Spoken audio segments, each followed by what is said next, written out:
நேர்களே வணக்கம். நாம் இப்போது எடுத்துக்கொண்ட இந்த தலைப்பு என்பது சந்நியாச யோகம்.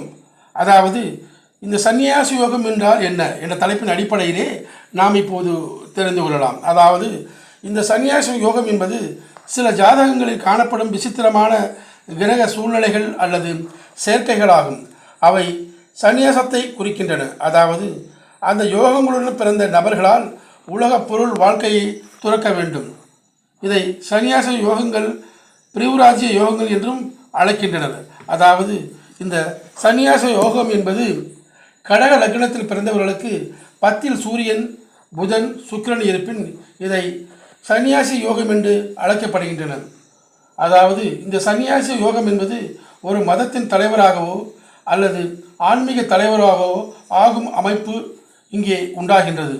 உதாரணமாக புத்தர், சங்கராச்சாரிய சுவாமிகள், ராமானுஜர் ஜாதகத்தில் இந்த அமைப்பு யோகம் என்பது அமைந்துள்ளது என்பது குறிப்பிடத்தக்க ஒன்றாகும். நன்றி நேயர்களே, நான் மீண்டும் உங்களை வேறொரு பதிவிலே சந்திக்கின்றேன். நன்றி, வணக்கம்.